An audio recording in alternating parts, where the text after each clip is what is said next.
Late at night, New York Harbor becomes strangely calm. The noise of the city slowly fades into the distance.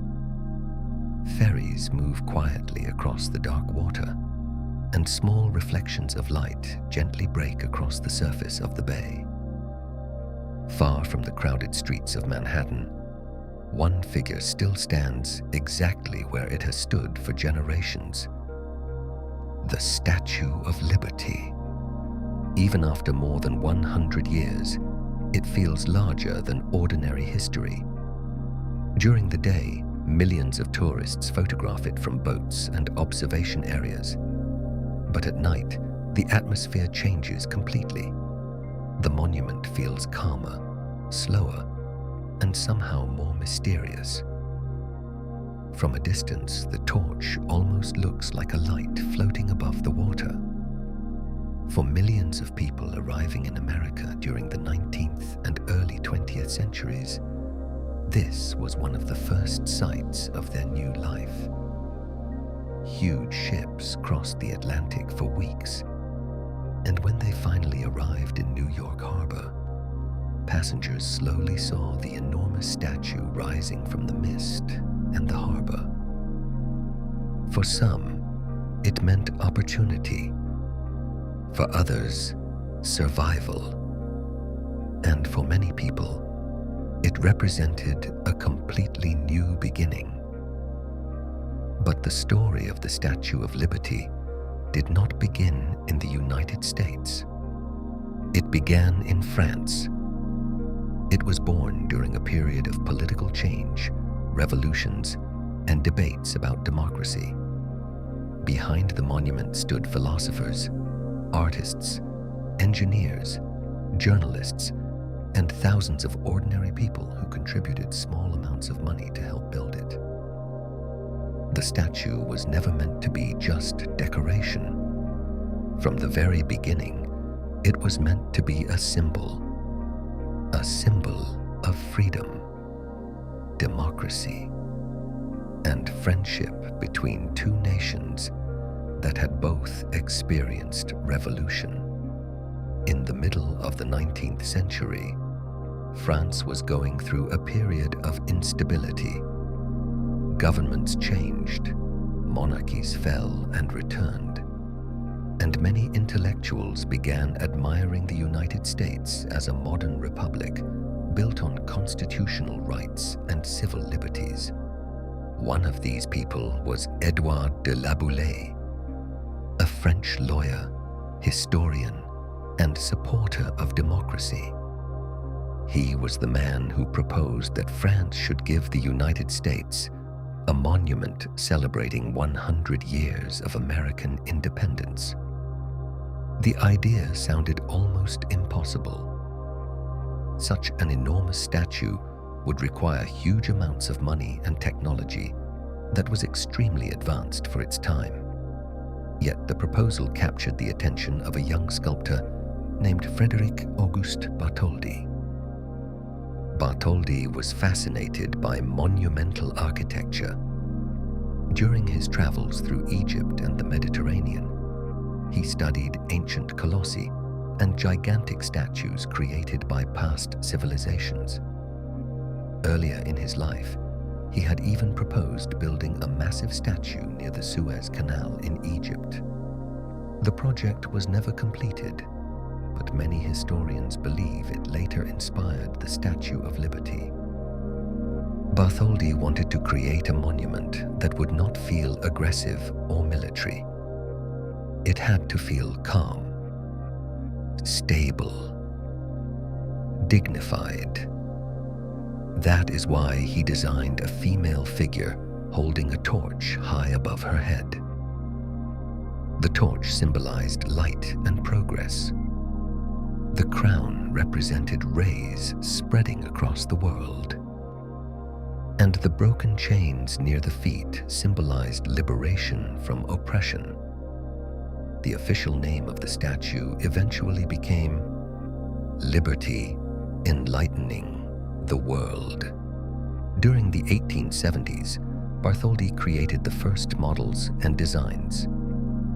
In 1871, he traveled to the United States searching for the ideal location for the future monument.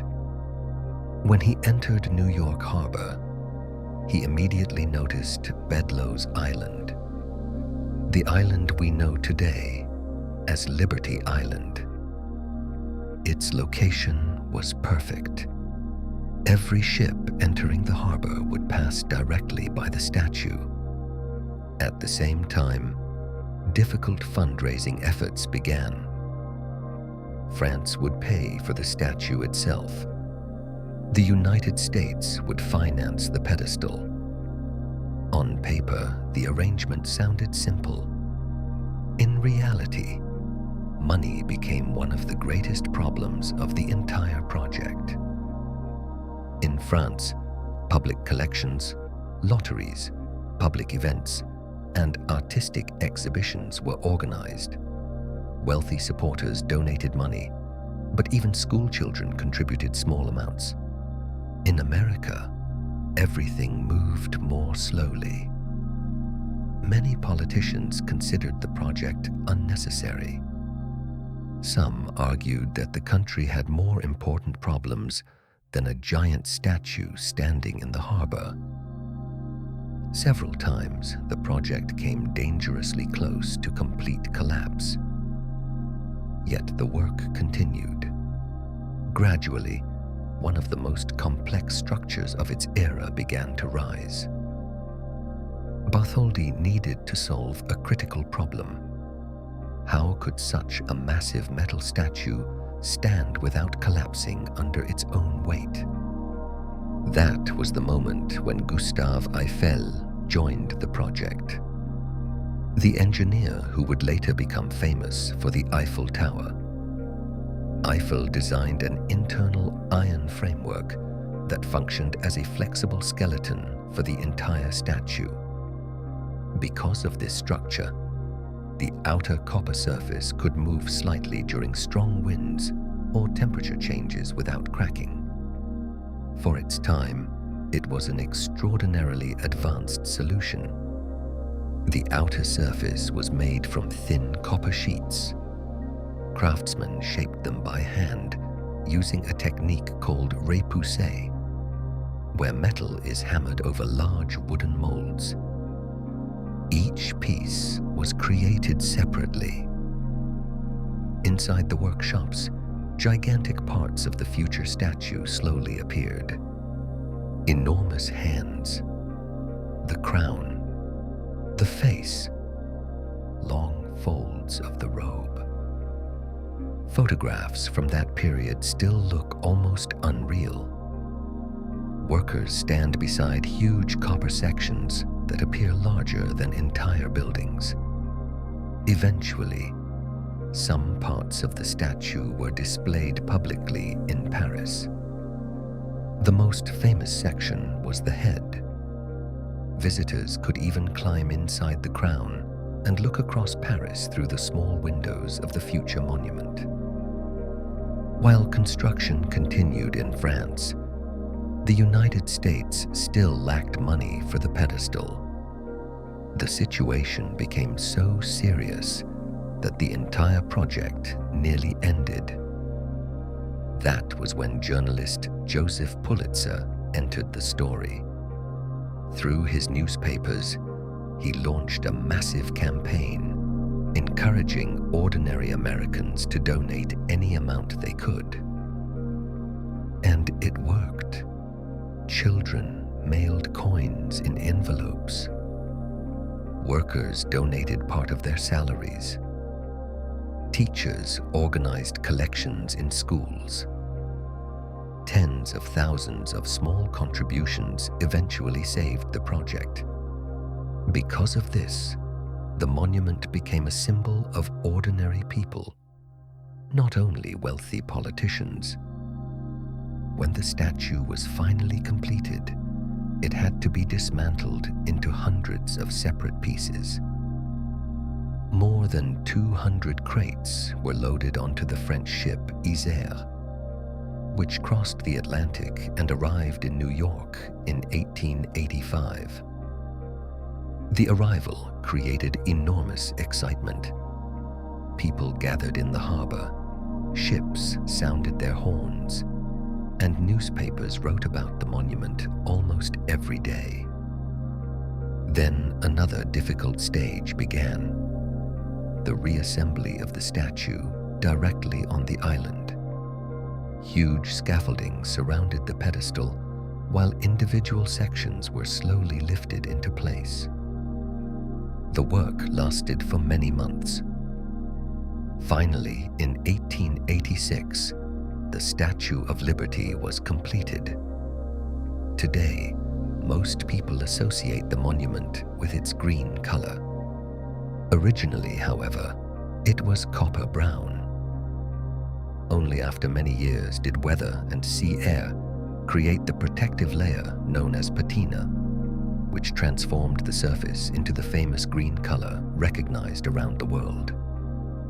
Many people disliked the change at first. Some even suggested repainting the statue. But engineers later confirmed that this layer actually protects the copper from further corrosion. After years of planning, construction, and transportation, the monument finally stood above New York Harbor. And very quickly, it became one of the most famous symbols in modern history. At that time, New York was a rapidly growing city full of chaos, noise, immigrants, factories, and construction sites. Skyscrapers were just beginning to reshape the Manhattan skyline, and modern America was still taking shape.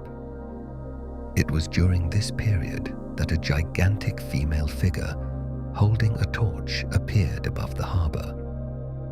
To many people, it seemed almost unreal. Newspapers wrote about the monument every day. Some journalists admired the technical achievement. Others criticized the cost or the appearance of the statue itself. There were also voices suggesting it was too European a monument to belong in America. And yet, it was nearly impossible to ignore its presence. The statue was visible from much of the harbor and quickly became the defining landmark of the entire area. The first visitors were often surprised by the true size of the monument. In photographs and illustrations, it looked large, but it was only when seen up close that people truly grasped the scale of the whole structure. The hand holding the torch alone was enormous. The head was bigger than the rooms in ordinary homes of that era. Many visitors climbed all the way up to the crown. The view through the small windows toward Manhattan was a very different sight then than it is today. The city skyline was much lower, more open, and the harbor dominated the entire area. Over the following years, the significance of the monument grew rapidly. Ships entering New York Harbor often arrived after a long and exhausting crossing of the Atlantic. Conditions in third class were harsh. People slept crammed together, suffered from seasickness, and often traveled with almost no money. Some families had sold nearly everything they owned just to afford the passage. When the silhouette of the statue appeared in the distance, the mood on the ships changed. Historical records describe people weeping with joy. Others stood quietly at the railing, simply watching the harbor. Many had never seen a monument of that size in their lives. Not far from the monument stood Ellis Island, a place through which millions of immigrants passed. After disembarking, people faced medical inspections, registration, and long hours of waiting. Some were admitted almost immediately. Others remained on the island for days. And some were turned away. That was the moment so many people feared most. After weeks at sea, they could be sent back. Around the same time, America was entering a period of rapid industrialization. New York was changing fast. New bridges were being built, new railroads, new factories, and ever taller buildings. While the city around it changed dramatically, the monument stood almost motionless in its place. During the First World War, the statue took on new symbolic meaning. The United States and France were fighting on the same side, and the monument frequently appeared on posters supporting the Allied forces. The torch was depicted as the light of liberty, standing against authoritarian regimes. During the war, an incident known as the Black Tom explosion also took place. In 1916, a munitions depot in the harbor near the statue exploded. The blast was powerful enough to damage parts of the monument, and the tremors were felt across all of New York. After the explosion, public access to the torch was closed, and it has remained closed to this day. Many people do not even realize that visitors have been prohibited from entering the torch itself for more than 100 years. Through the 1920s and 30s, the transformation of New York continued at a tremendous pace. Famous skyscrapers like the Empire State Building and the Chrysler Building were rising, and the Manhattan skyline was beginning to look like the modern city we know today.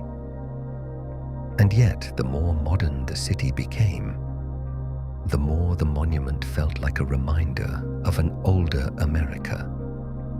During the Second World War, the symbol of liberty took on an even stronger meaning. American wartime propaganda frequently used the image of the statue on posters, in films, and in newspapers. The monument represented democracy and resistance to Nazism and fascism. At night, the torch was given special illumination, and the harbor carried a particular atmosphere throughout the war. At the same time, security concerns were growing. The harbor was a strategically important area, and New York was among the most heavily guarded cities in the country. After the war, a new era began. Tourism. More and more people traveled to New York just to see the monument in person. Ferries carried thousands of visitors every day. Photographs of the Statue of Liberty appeared all over the world. In the second half of the 20th century, the monument became one of the most recognized symbols on the planet. Hollywood played a major role in that.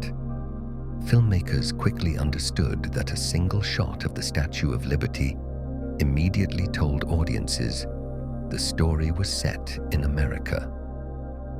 The monument began appearing in an enormous number of films, sometimes just briefly in the background, other times as the central symbol of an entire story. Interestingly, films often depicted the statue damaged or destroyed. Disaster filmmakers used the monument as a symbol of civilization's collapse. The enormous figure crumbling into ruins had a stronger effect on audiences than almost any other image. And yet, its symbolic power never faded.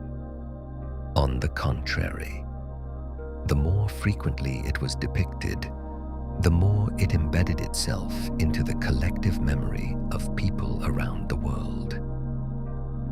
In the second half of the 20th century, structural problems also became increasingly visible.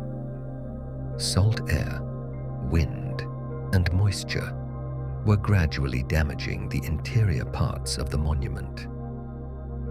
The original iron framework had begun to corrode in places, and experts started warning that a major renovation would be necessary. In the 1980s, one of the largest restoration projects in United States history began. The monument was partially closed, and enormous scaffolding rose around the entire structure. Workers and engineers spent several years restoring the interior.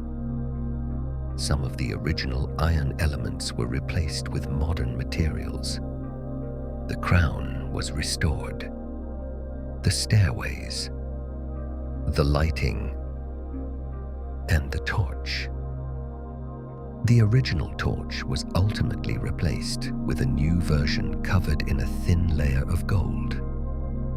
The renovation cost hundreds of millions of dollars. Yet the public largely supported the project. The statue was no longer just a tourist attraction. It had become part of American identity.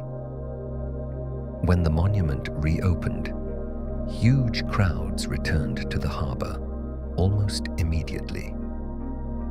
In the 1990s and into the new century, New York was changing dramatically again. The city was more modern, wealthier, faster. Perhaps that was exactly why the monument struck people so powerfully. While the world around it kept changing, the monument still recalled an older image of America. Then came September 11th, 2001. The attacks on the World Trade Center changed the atmosphere of the entire city. After the attacks, the harbor area was immediately closed, and security measures became dramatically stricter. Ferries stopped running, and the harbor felt unusually empty. For many people, it was a strange feeling. The monument that had symbolized openness and freedom for generations suddenly found itself behind tight security checkpoints. When it reopened, visitors had to pass through screenings similar to those at airports. Yet the public's interest never disappeared. Millions of tourists arrived every year. Many stood in long lines for hours just to climb up to the crown. And even today, the ferry ride to Liberty Island remains a singular experience. As Manhattan slowly recedes and the monument rises above the water, something in the air genuinely changes, especially in the evening. At the moment the sun sets and the city lights begin to reflect on the surface of the water, the monument has meanwhile become part of virtually every form of modern culture. It has appeared in music, in video games, in comic books, in advertisements, on clothing, in school textbooks. Almost every person on Earth can recognize the statue's silhouette instantly. And yet, many people have never heard its full story. They do not know the name Bartholdi. They do not know about Eiffel's internal framework. They have no idea about the Black Tom explosion, or that the torch has been closed to the public for more than 100 years.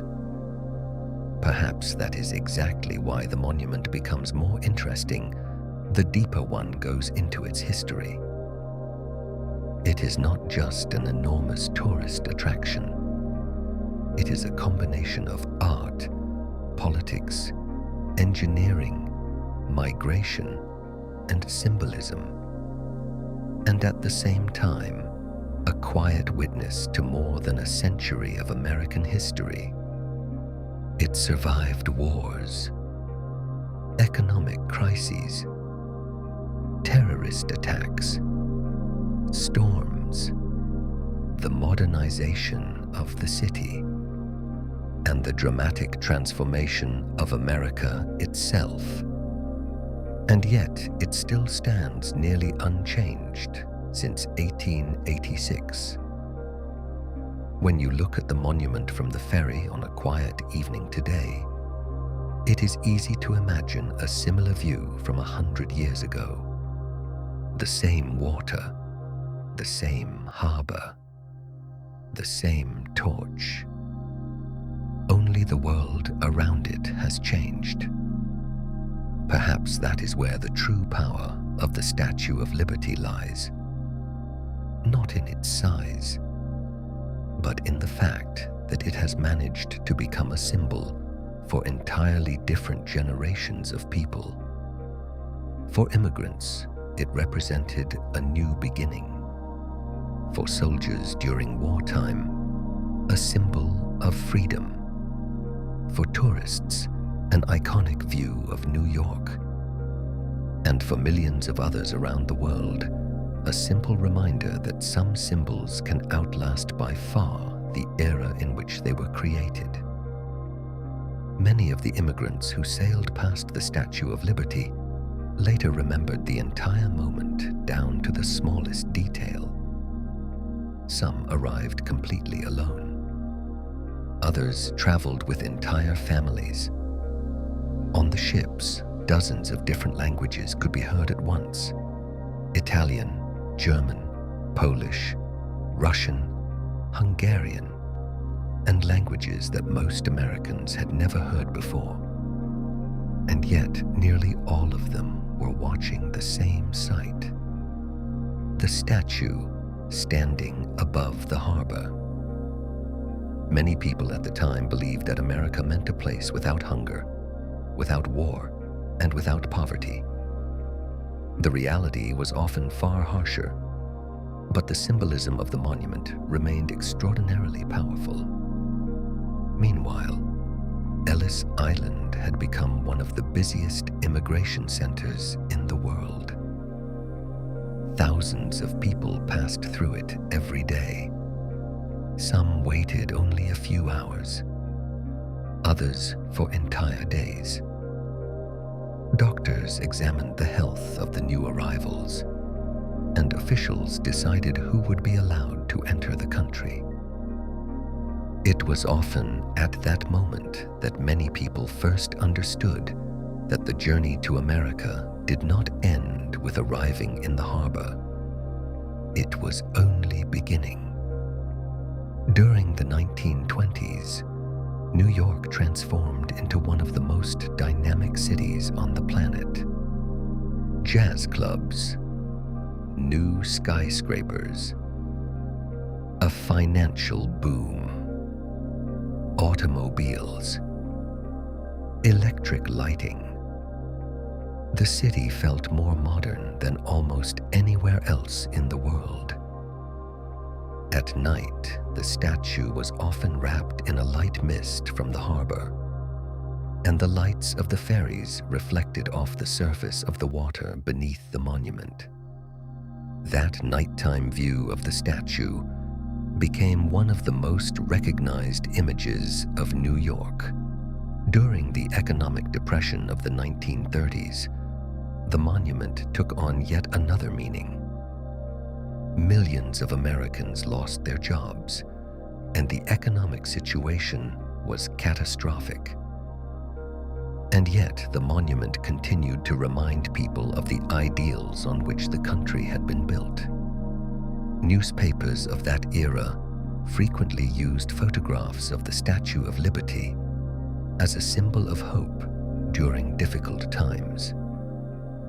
During the Second World War, the monument's significance grew even stronger. Soldiers sailing for Europe often saw the statue as the last image of America before heading into war. On their return, for many, it was the first symbol of home. Wartime posters depicted the torch as the light of democracy and freedom. At the same time, concerns about the security of New York were growing. The harbor was strategically important, and authorities feared sabotage and possible attacks. After the war, a new era of tourism began.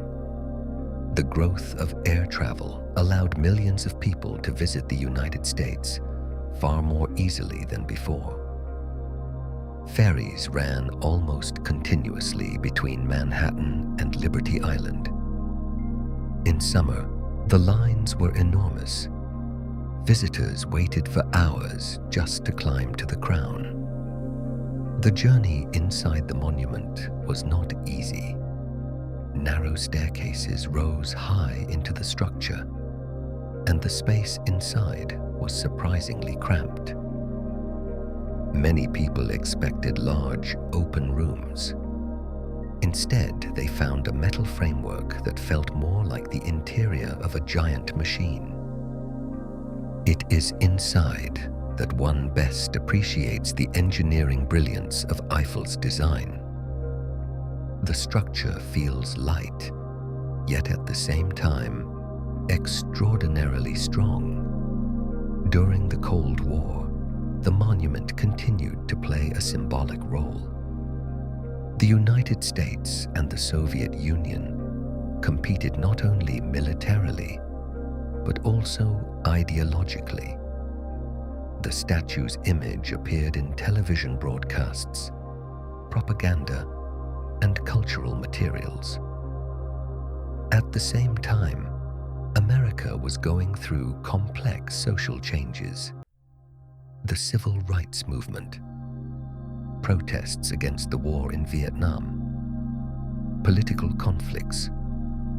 And during these periods, some people pointed to the contradiction between a symbol of freedom and the reality of American society.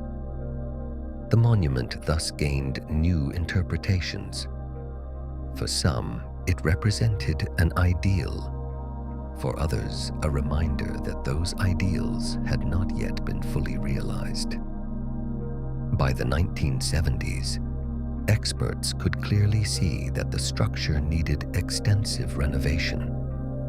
The salt-laden sea air had been slowly damaging certain metal components over the years, and many of the systems inside the monument were outdated.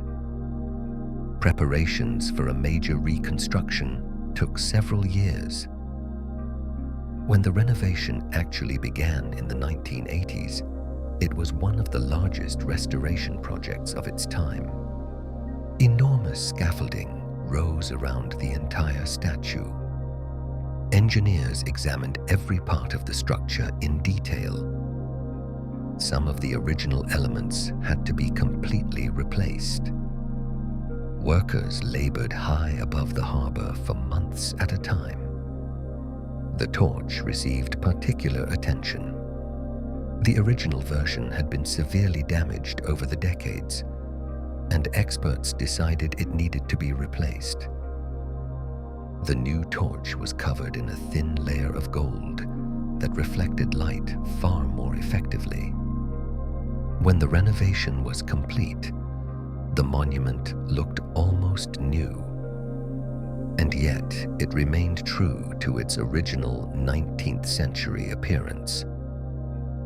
In the 1990s, New York definitively transformed into a global metropolis. Many visitors did not realize how complex the logistics of operating the monument actually were. Every day required the coordination of ferries, security screenings, maintenance, and the protection of the historic structure. Dozens of people work on Liberty Island, keeping the monument running, from technicians to guides to security personnel. Then came 2001. The attacks of September 11th changed New York and all of America. The atmosphere in the city was filled with shock and uncertainty. After the attacks, the harbor area was immediately closed, and the monument became one of the most heavily guarded places in New York for a long time. security measures changed dramatically. Visitors began passing through thorough screenings comparable to airport security. Yet public interest never disappeared. If anything, the opposite was true. Many people wanted to visit the monument precisely because it symbolized a certain stability during an uncertain time. When the ferries began running again and tourists returned to Liberty Island, it felt for many New Yorkers like the return of normal life. Today, millions of people visit the monument every year. Some come for the history, others for the view of Manhattan, and many tourists simply because a visit to New York without the Statue of Liberty feels incomplete. And yet the monument still carries a particular atmosphere, especially in the evening. When the last ferries head back to Manhattan and Liberty Island slowly quiets down, the surroundings feel entirely different from how they do during the day. The wind blows across the water, the city lights reflect on the surface, and the monument stands almost motionless against the dark sky. It is in those moments that it becomes easy to understand why the monument has moved people so deeply for more than 100 years. It is not just a tourist attraction. It is a place bound up with an enormous number of human stories. Stories of people who came looking for a new life. Stories of soldiers sailing off to war. Stories of tourists who had seen the monument in photographs their whole lives. And the stories of people who worked on its construction and maintenance for generations. Its silhouette appears practically everywhere. On posters, on postcards, in films, in advertisements, on the internet. And yet the monument has managed to hold on to a certain authenticity, perhaps because it stands apart from the city, not in the middle of the streets, but on its own island surrounded by water. That is what makes it feel almost like a world unto itself. And even though Manhattan has changed dramatically over the past century, the view from Liberty Island still recalls an older New York, a city approaching slowly from across the water. And water, as it happens, is one of the most important elements of the monument's whole atmosphere. The harbor creates space, distance, quiet, and a sense of arrival. Perhaps that is why the ferry journey remained such an essential part of the visit.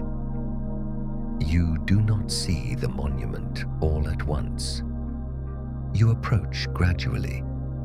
First a small silhouette, then the crown, then the torch, and finally the full, enormous figure, just as millions of immigrants saw it more than 100 years ago. And it is precisely this continuity that gives the monument its extraordinary power. The world around it has changed dramatically, but the moment of arriving at Liberty Island remains surprisingly similar. It feels almost like a living part of the story of New York, a quiet witness to a city that never stands still. Every day, thousands of new photographs are taken. Tourists try to capture the monument at sunset, through fog, in the rain, or at night with Manhattan glowing in the background. And yet, Many people are surprised by one thing when they arrive. The statue does not feel like a modern attraction. It gives the impression of something far older. When you stand directly beneath the monument, it is easy to forget that the modern New York of screens, advertisements, and the digital world exists just across the water. The structure feels almost industrial. Metal, rivets, staircases, massive interior beams. Inside the monument, the 19th century is far more present than the present day. That is what creates a striking contrast between the modern city and the historic structure. Many visitors also do not realize how demanding the long-term maintenance of the structure really is. The monument must constantly withstand humidity, wind, and extreme weather. In summer, the metal heats up under the sun. In winter, icy winds from the Atlantic sweep across the structure. Technicians regularly inspect thousands of components inside the monument. Every rivet, every staircase, every joint. Without continuous maintenance, the monument would not survive long term. And yet, most visitors see only a calm, green silhouette standing above the water. The location of the monument itself is equally fascinating.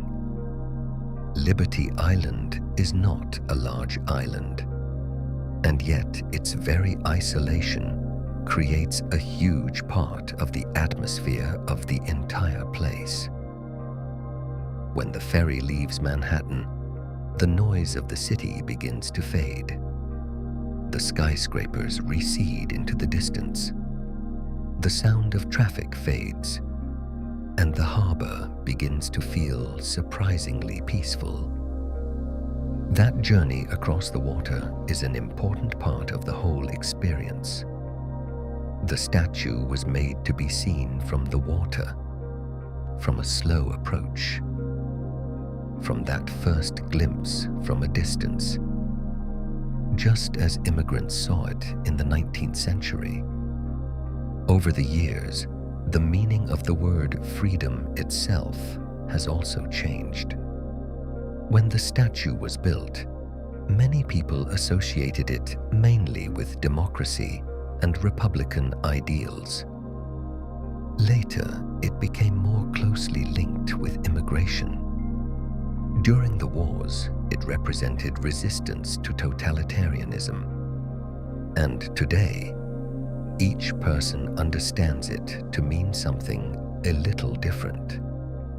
That is precisely why the monument has never lost its relevance. It is simple enough for nearly anyone to understand, and yet powerful enough to stir different emotions in different people. Some visitors are fascinated by the engineering of the construction, others by the history of immigration, and still others simply by the atmosphere of the harbor. Interestingly, many New Yorkers barely notice the monument in their daily lives. It has become part of the everyday panorama of the city, something permanent, something that has simply always been there. Tourists, however, often react very differently.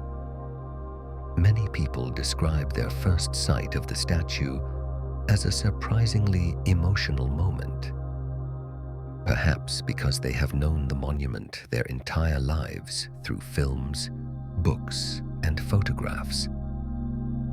And suddenly it is standing right in front of them.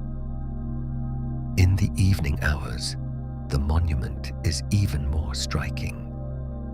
When the sky over the harbor deepens into dark blue and the lights of Manhattan begin to reflect on the water, the surroundings of Liberty Island take on an almost cinematic quality. Wind blows across the open expanse of the harbor.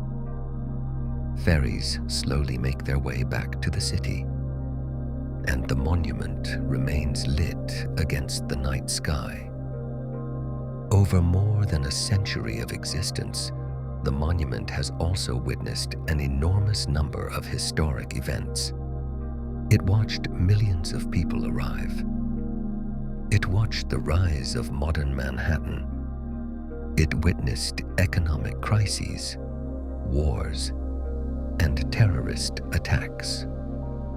And yet it remained almost unchanged. Perhaps that is where its particular power lies.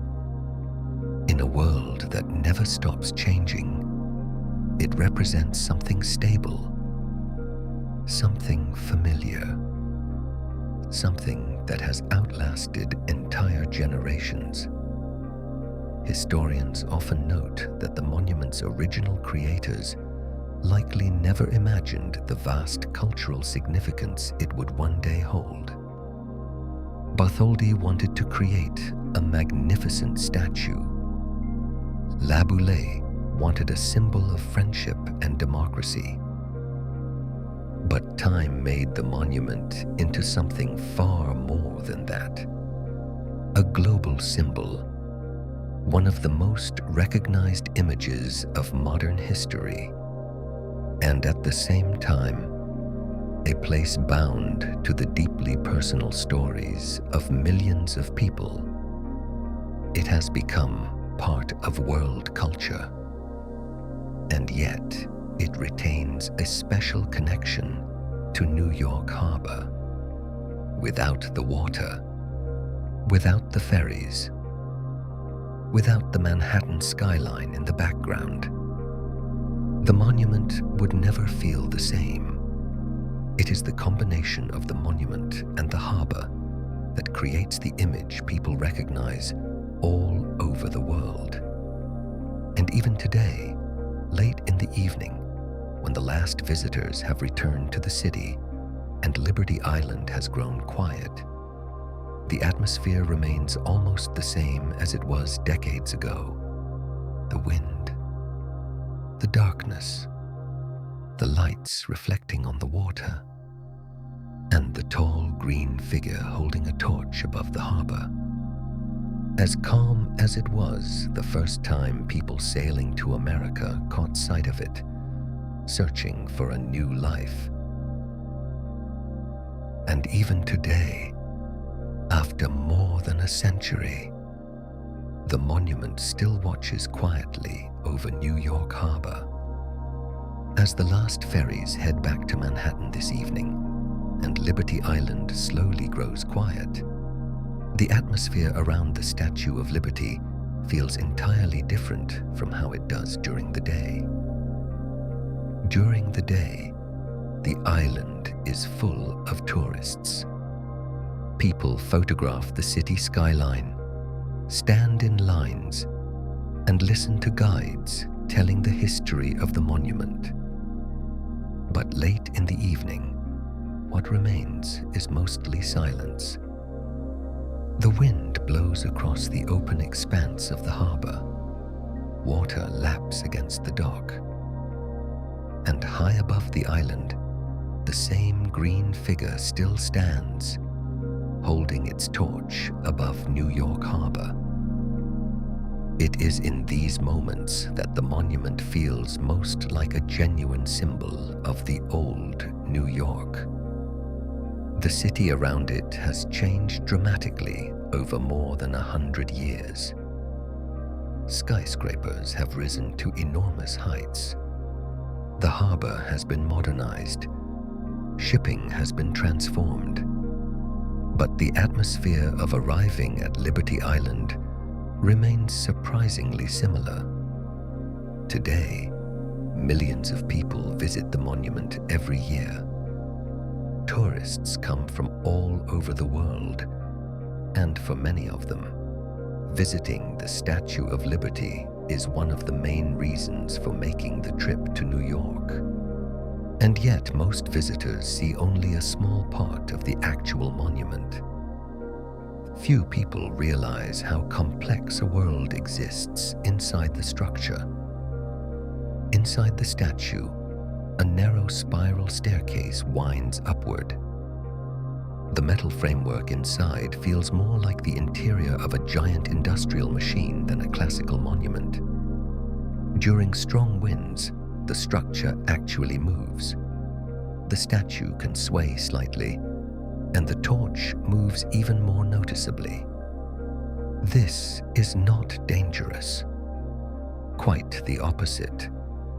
The structure was designed to adapt to wind and changes in temperature.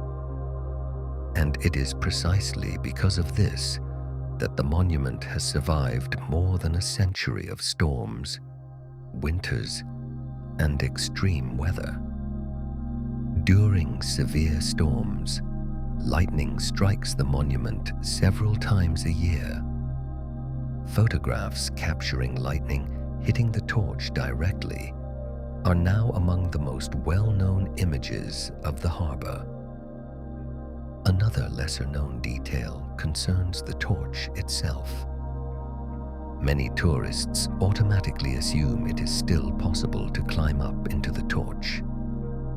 In fact, it has been closed to the public since 1916. The reason was the Black Tom explosion. The sabotage of a munitions depot near the harbor damaged parts of the monument, and the blast affected the internal structure as well. After the explosion, authorities decided that access to the torch would remain closed. And that decision stands to this day. The original torch is no longer even on the monument. During the major renovation of the 1980s, it was replaced with a new version covered in a thin layer of gold. The original torch now exists in the museum near the monument. Many visitors only notice it after their tour has ended. Another point of interest is the feet of the statue. At the base of the feet lie broken chains. Most tourists never see them, because from the usual vantage points they remain nearly hidden from view. And yet, the chains represent one of the most important elements of the monument's symbolism. They stand for liberation from oppression and tyranny. Over different periods of history, this symbol has carried different meanings. For some, it represented the end of monarchy. For others, the abolition of slavery. And for millions of immigrants, the chance to start over. The stories of the people who worked on the monument are equally fascinating. During construction in Paris, workers moved across enormous copper sections high above the ground, often without modern safety equipment.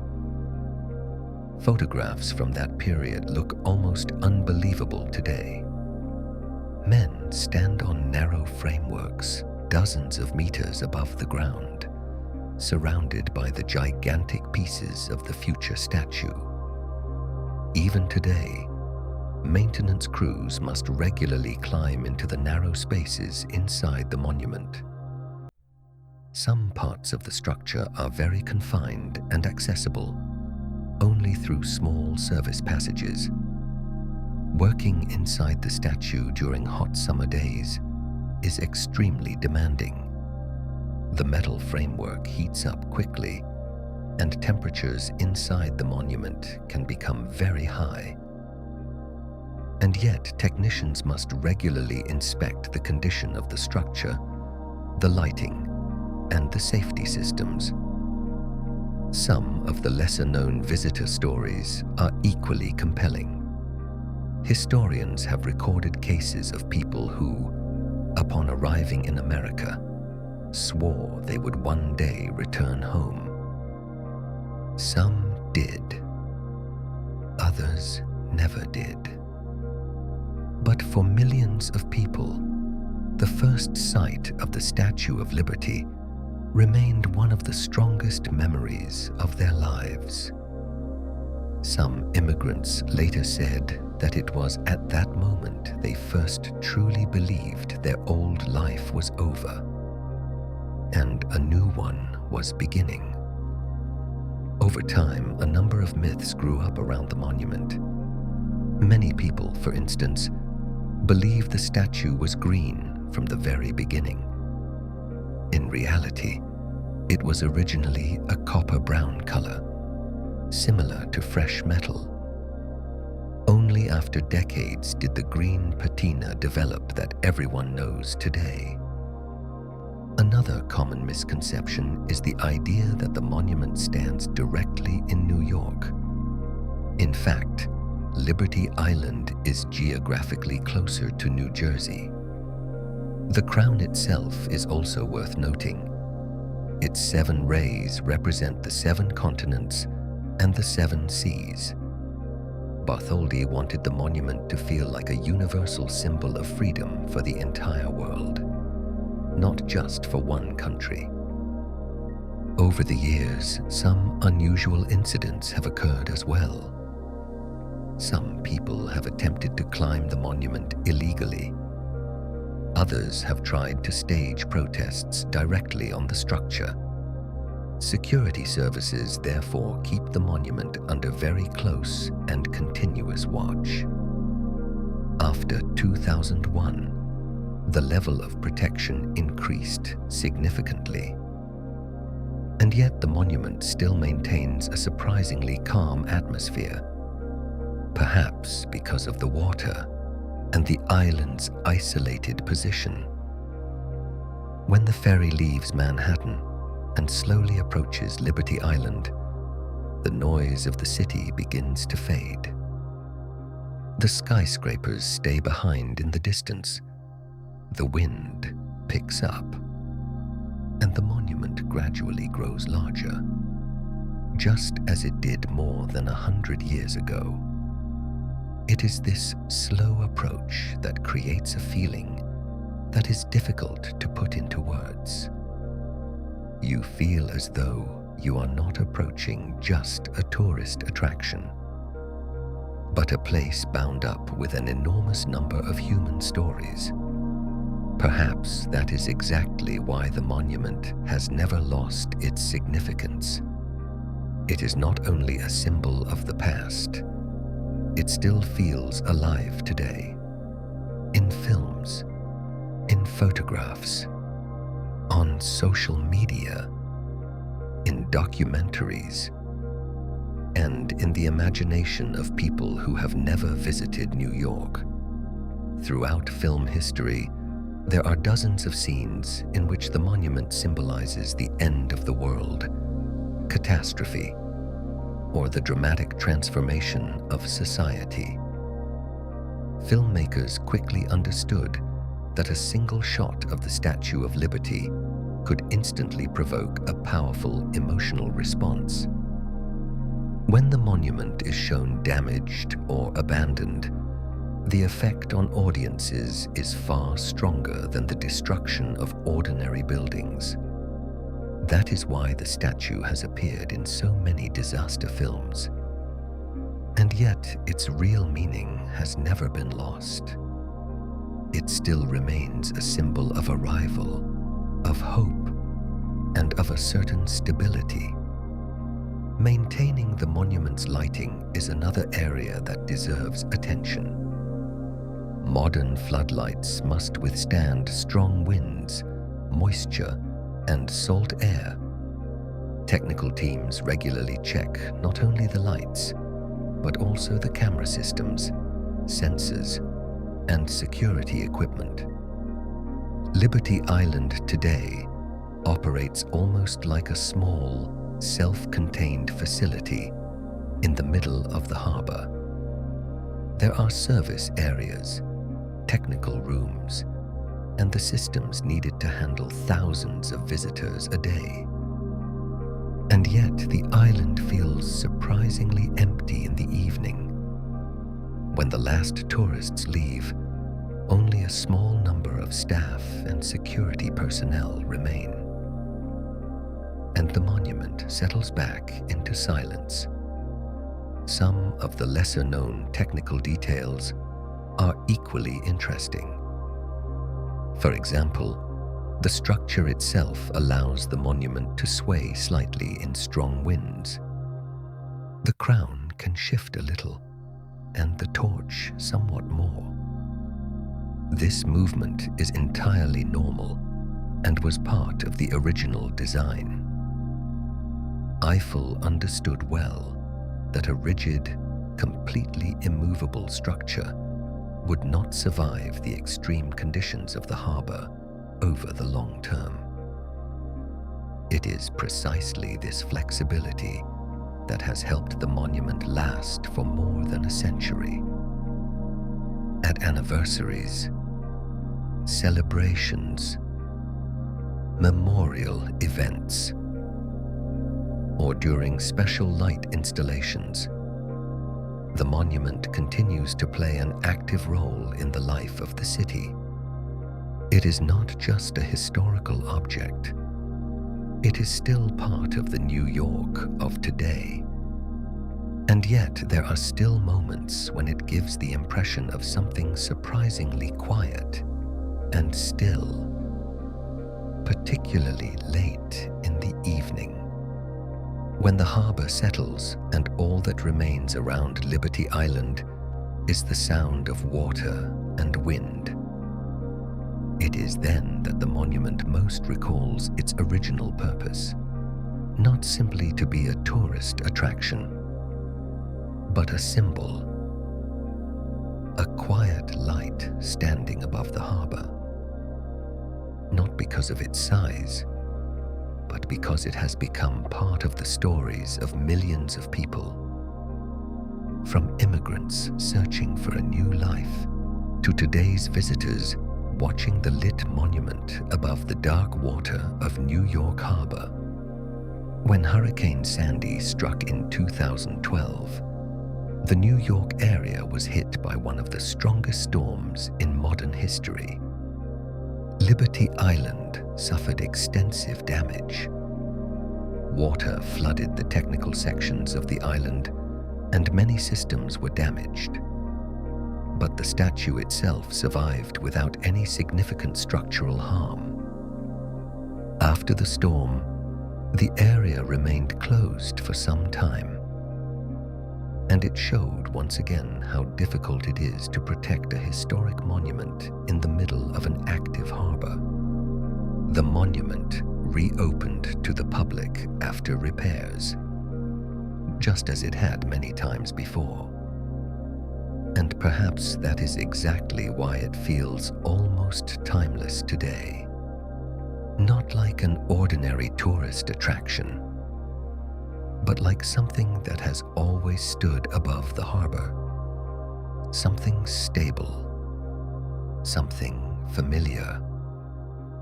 Some of the lesser-known visitor stories are also worth telling. Historians have recorded stories of people who, upon arriving in America, kissed the deck of the ship the moment they first caught sight of the Statue of Liberty. Others reportedly stood completely still, watching the monument without a single word. Many immigrants at the time did not know what awaited them in America. Some did not speak English. Others arrived with almost no money.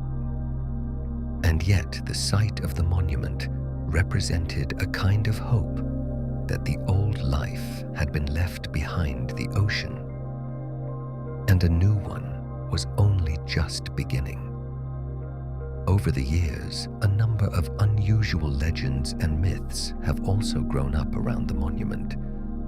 Some people believed, for example, that secret rooms or hidden passages existed inside the statue.